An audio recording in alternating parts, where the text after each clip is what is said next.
Hey guys, what's going on? Jeb here, and in today's video, Craig Wright challenges court order requiring him to pay 500,000 Bitcoin. Wright's attorney, Andreas Rivero, filed a document stating that Wright does not concede that the magistrate Reinhardt, the judge, had the power to enter the order as he did, stating that he does not have the authority to force Wright to hand over 500,000 Bitcoin to the Kleiman estate. There's a lot of really interesting tidbits in this article, so we're going to dive into that a little bit later on in today's video. We also need to do some technical analysis on Bitcoin because it looks like we're having a bullish breakout of a bear flag right now, which doesn't happen a whole lot, but I do want to go ahead and analyze it because there are some bullish technicals that I would like to show you. If we can see a bullish breakout of this sustained for the next couple of days, we're going to see one technical turn very bullish, and that one technical, pretty much every single time it uses this signal, it creates a new rally. We're going to be talking about that a little bit later. We also want to talk about gold for a second, guys, because gold over the last 24 hours has added about the same amount of market capitalization as Bitcoin has in totality. The gold market capitalization is up by $250 billion in the past 24 hours. Bitcoin's total market cap is $176 billion, so that is extraordinary. I want to dive into gold a little bit later on in today's video as well. And to wrap it up, we also have an article about tax-free cryptocurrency trading and payments in Portugal. This is a really interesting one, and it actually brings me to something that I've been meaning to talk about on the channel here for a little while that I don't think anyone else has talked about because it's not actually news. It happened as it relates to CT2A, so we're going to be discussing that a little bit later as well. So guys, I think we've got a good video for you lined up. If you do enjoy today's video, consider smashing that like button. It really helps out the channel with the YouTube algorithm when you do that. I would be very appreciative. But without much further ado, let's go ahead and dive right on into it. Guys, over the last several days, and in fact the last several weeks or so, pretty much the entire month of August really, Bitcoin has been relatively bearish. And in fact, on the 28th of August, Bitcoin fell through the floor. It fell all the way from up here around $10,250 down to $9,300, and from there, we've been rallying. But this isn't really a great rally, guys. I want to make it very clear that this, even though it looks like a rally, is not the most healthy of rallies. The reason for that is because of how quickly Bitcoin fell to the downside and how slowly Bitcoin rallied to the upside. If you guys are in CT2A, you will know the concept of the strength of the bulls and the bears. You can use the analogy of a tug of war between the bulls and the bears to analyze who is in control of the market and who's moving the market. It's very clear here, guys, that the bears were very strong because we fell very quickly, and that the bulls are not quite as strong because we've rallied very slowly. Taking that in mind and adding the fact that Bitcoin is in a bear flag, we would typically expect for Bitcoin to break to the downside here. But something interesting is happening, guys. Bitcoin, at the time of recording this video, is attempting a bullish breakout of a bear flag. That doesn't happen very often. Maybe 30 to 35% of the time, Bitcoin will break bullish out of a bear flag. That's just not normally what happens. But right now, that seems to be what's happening. But guys, there's a reason that this is very important. If Bitcoin does manage to break bullish out of a bear flag like this,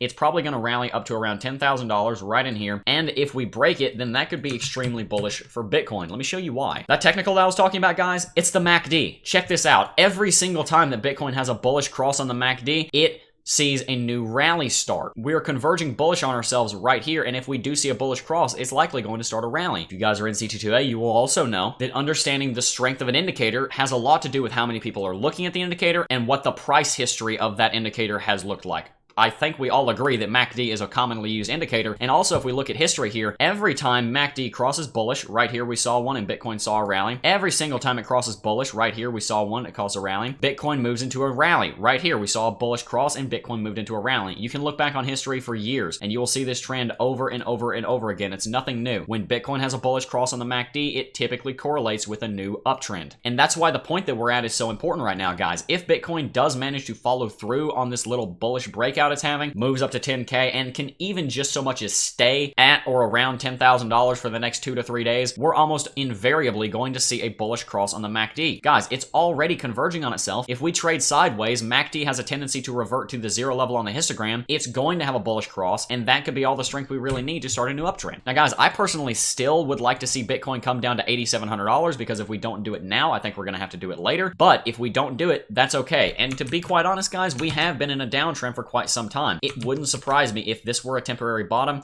Maybe we rally up to 10.2, 10.3, 10.5, and then we see a crash down here, and then Bitcoin starts a new uptrend that is a lot more permanent and will last a few months from there. We're going to see how this plays out, guys. Bitcoin is testing it right now. Bitcoin's kind of falling below. We're at $9,872 right now.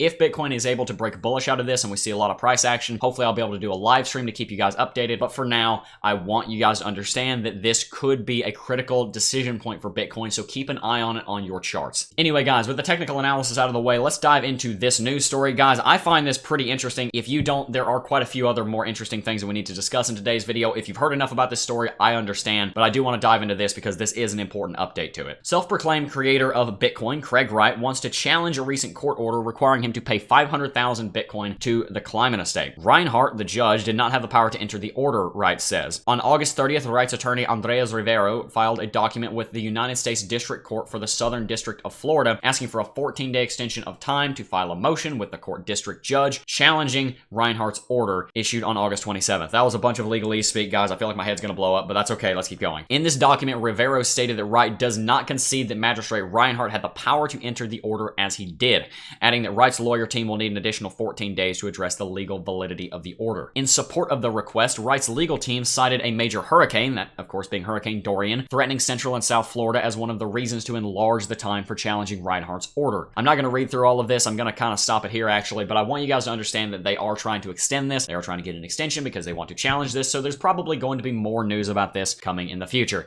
Guys, I've already told you my position on Craig Wright and this whole debacle, but I'll say it again. Craig Wright is not someone that I personally want in the cryptocurrency space, and honestly, I think I speak for a lot of people when I say that. He's the kind of person who will sue people when they say that he is not actually Satoshi Nakamoto. He is the kind of person who will commit perjury and falsify documents for the court, and frankly, guys, he's kind of just a jerk. You can go and watch videos of him talking like him saying, well, frankly, I have more money than your whole country to Rwanda. If you don't believe me, look that up. Look up Craig Wright saying, frankly, I have more money than your entire country. But this article does also touch on something that I've been wanting to mention about this story for a little while. Following the new order requiring Wright to pay 500,000 Bitcoins, which is considered to be half of the sum he allegedly stole, the self-proclaimed inventor of Bitcoin said that the payout could bring great volatility to cryptocurrency markets as the Kleimans may have to sell a large amount of the Bitcoin in order to pay the estate tax. And yes, he's right. The estate tax is 40%. If they receive 500,000 Bitcoin, then Uncle Sam's going to want $2 billion of that, which means they're going to have to sell 40% of that. That's 200,000 Bitcoin on the open markets. And guys, if you know anything about me, you will probably also know that I personally don't think whales are anywhere near as strong as people make them out to be. And oftentimes when people are saying, oh, a whale did it, it's just because their technical analysis didn't work. This is not an example of that, guys. 200,000 Bitcoin, that is a lot of money. That can most certainly move the market if they decided to dump all of that at once. Now, it probably wouldn't happen that way with it. The Kleimans would probably sell that Bitcoin over the counter because it's such a large sum. But if they even decided to dump 10, 20, 50,000 Bitcoin on open markets, that could cause a major crash in Bitcoin and bring a lot of volatility to the space, which frankly might be a good thing because it can help flush out the bearishness in Bitcoin. But guys, guess what? We're not even going to have to worry about that because Craig Wright does not have 500,000 Bitcoin. I mean, we talked about in yesterday's video how Wright admitted to not even being sure whether or not he has access to the Bitcoin. I want to know how you have $10 billion worth of Bitcoin and you don't even know if you have access to it. Yeah, right. Okay, right. Anyway, this just annoys me, guys. Craig Wright, this guy's a jerk, and I honestly, if he does have $10 billion, I'd love to see him pay half of it over to them. Anyway, gold adds $250 billion in 24 hours, more than the entire Bitcoin market cap. This is really interesting because we compare Bitcoin to gold all the time. GLD is often considered like the brother or the sister, maybe even perhaps the father or the mother of Bitcoin. But you have to realize something, guys. Gold's market capitalization is significantly higher than Bitcoin's.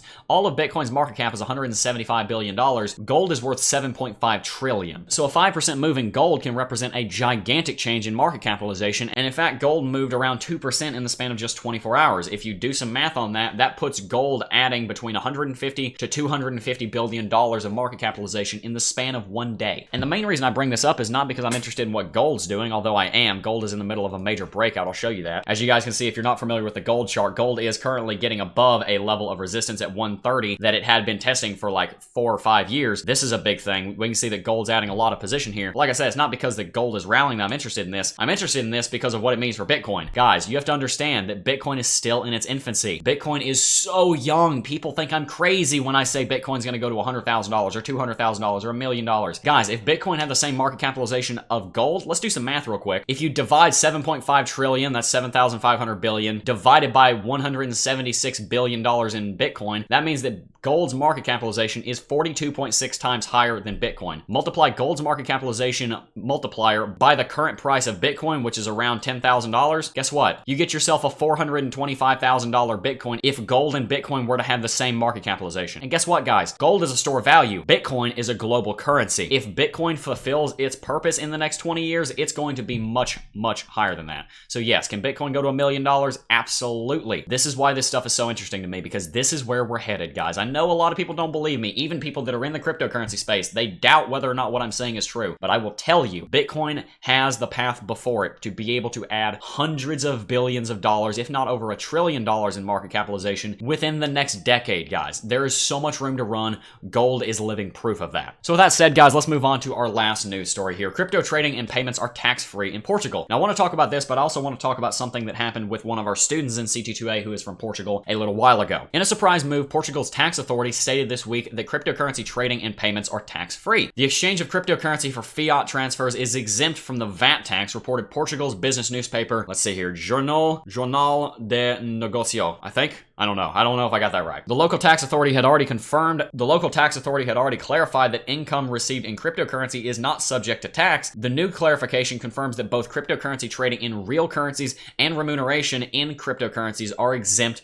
from VAT taxes as well. So basically, Portugal is becoming a massive tax haven for cryptocurrencies. This could bring a lot of growth and adoption in Portugal, and it could also bring a lot of Bitcoin and cryptocurrency blockchain mining industry to Portugal. This really seems like an economic power play by Portugal to try to get some of the business in cryptocurrency on their shores, and frankly, it's probably going to work. I expect if they keep this in place over the next several years, there's going to be a lot of cryptocurrency and blockchain development happening inside of Portugal's borders, as well as a lot of trading. Now, this also brings me to one point that I want to bring up, which was inside of Portugal. I had a student who I'm not going to say their name because, you know, I keep everything anonymous in the course. But I did have a student message me about 2 weeks ago. They joined CT2A and they had a bank account in Portugal with Santander. And they got their account locked when they joined CT2A. And I said, oh my goodness, what happened? I've literally never had that happen, guys. We have 834 people in the course, something like that. I've never had anyone get their bank account locked for joining CT2A. If you guys don't know, CT2A is built on top of a platform called Teachable, which is a multi-billion-dollar business. It's completely legit. There's no reason that a bank account should have gotten locked. So what I said is, oh my gosh, I'm sorry. Let me go ahead and give you a full refund, but give me a different bank account. Thanks in the refund too. You can stay in the course. I don't know what happened. I tried to figure out what happened and I couldn't figure out what it was. And then a couple days later, he messaged me and he figured out what it was. Santander, in Portugal anyway, I don't think they're doing this in Santander for the rest of the European Union, but Santander blocks your bank account if you send payments to anything that has Bitcoin in the name. So guys, if you're in Portugal and you want to join CT2A, email me and pay in Bitcoin instead. And if you're in Portugal and you use Santander, be careful of what you purchase that has the name Bitcoin in it because they might lock your bank account. And I don't personally use Santander, but I hear it's a pain to get it unlocked. Now, after he told me that, I realized that it had nothing to do with CT2A. It was not on the fault of me. It was on the fault of his bank. It wasn't his fault either. It was completely on the fault of Santander. But I do want you guys to be aware of that. I do want you guys to be aware of the possibility of that happening. So watch out for that in the future. Anyway, guys, I did want to bring up something pretty cool here at the end of the video. I was looking up gold's market capitalization to go ahead and fact check this number, and it is basically right. But I looked up gold market cap, and the funny thing is, about gold token, a cryptocurrency came up before actual gold did. We can click this here, and it brings us to gold token on CoinMarketCap. I thought that was so cool. Cryptocurrencies came up before gold. It's kind of like when you try to type in Fortnite, like the 4 weeks thing. You type in Fortnite, and it says, did you mean Fortnite? No, I meant 14 days. Anyway, guys, I always like having a little fun while we're making the videos. I hope you guys did enjoy today's video, and I hope you guys are enjoying the new outro. I love this outro. We're working on the audio levels. It should be better for this video. Anyway, guys, that is pretty much going to do it for today's video. I do want to thank each and every single last one of you for watching as always, and I will see you guys in the next video. Peace. Oh, I got a real good feeling. Got a real good feeling. Like